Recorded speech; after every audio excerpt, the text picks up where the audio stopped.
विदेश मंत्री एस जयशंकर के काम करने के तरीके और उनकी विदेश नीति की समझ को सभी लोग पसंद कर रहे हैं। हाल के दिनों में भारत ने अंतर्राष्ट्रीय स्तर पर जो बड़ी मुलाकातें की हैं, उसका श्रेय भी विदेश मंत्री को जा रहा है। दरअसल इसके पीछे उनका लंबा अनुभव है।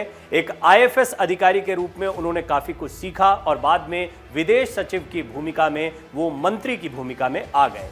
और ये जो भूमिका बदली है, इसमें विदेश सचिव वाली भूमिका का बहुत योगदान देखने को मिल रहा है। उनका जो अनुभव है वो बहुत काम आ रहा है। प्रधानमंत्री मोदी ने अपने मंत्रिमंडल में एस जयशंकर को महत्वपूर्ण भूमिका दी और इसकी वजह है उनका अनुभव और उनका काम। सिर्फ प्रधानमंत्री मोदी ही नहीं, पूर्व प्रधानमंत्री डॉक्टर मनमोहन सिंह भी एस जयशंकर से काफी प्रभावित थे।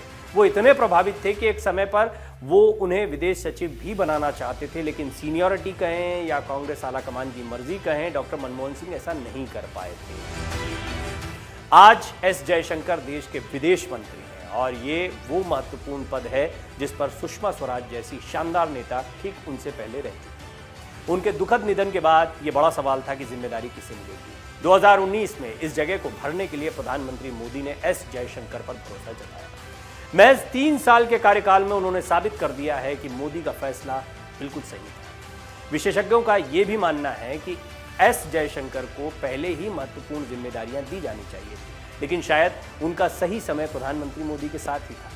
ये बात सभी जानते हैं कि गुजरात के मुख्यमंत्री रहते हुए नरेंद्र मोदी कई देशों में घूमकर आए थे, लेकिन उस वक्त उनकी छवि पर 2002 दंगे और अमेरिका का वीजा न देना हावी था। कई जगहों पर भारतीय राजदूतों से मोदी को उचित प्रोटोकॉल भी नहीं मिला, लेकिन इसी समय पर एस जयशंकर चीन में थे।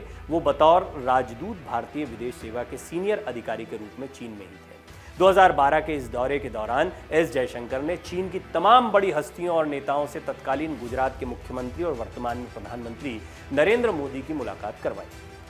मोदी उस समय से ही जयशंकर से प्रभावित रहे हैं। यही वजह है कि एस जयशंकर 2015 में ही विदेश सचिव बना दिए गए थे, यानी ठीक मोदी जी के प्रधानमंत्री बनने के कुछ समय बाद ही। इसी बात से अंदाजा लगाया जा सकता है कि प्रधानमंत्री बनने के बाद लिए जाने वाले बड़े फैसलों में से एक बड़ा फैसला था जो प्रधानमंत्री मोदी ने उस वक्त लिया था।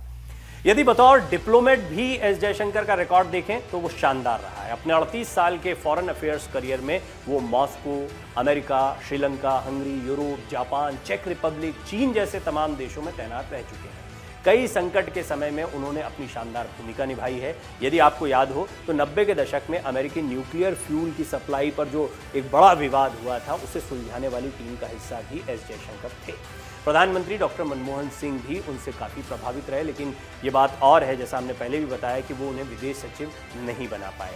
प्रधानमंत्री मोदी के लिए भी अमेरिका की यात्रा को बहुत महत्वपूर्ण माना जा रहा था। एक समय था जब प्रधानमंत्री मोदी को वीज़ा नहीं मिलता था अमेरिका का। उन्हें न सिर्फ अमेरिका ने सम्मान के साथ बुलाया, बल्कि उस दौर में प्रधानमंत्री मोदी की इस यात्रा को पूरी दुनिया ने देखा।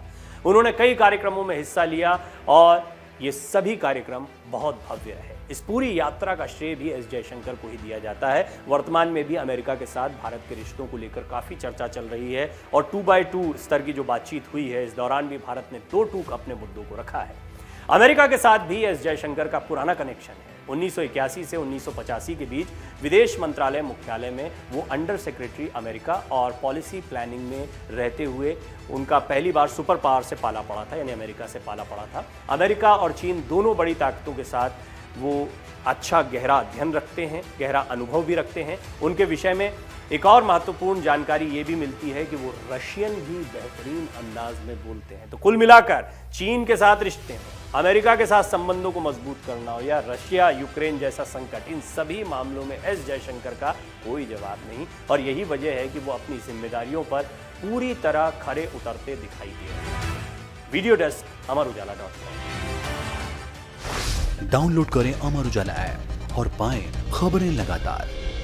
अगर आप ये वीडियो YouTube पर देख रहे हैं तो हमारे चैनल को सब्सक्राइब करें और बेल आइकन को दबाना ना भूलें। अगर आप Facebook पर ये वीडियो देख रहे हैं तो हमारे पेज को लाइक करें।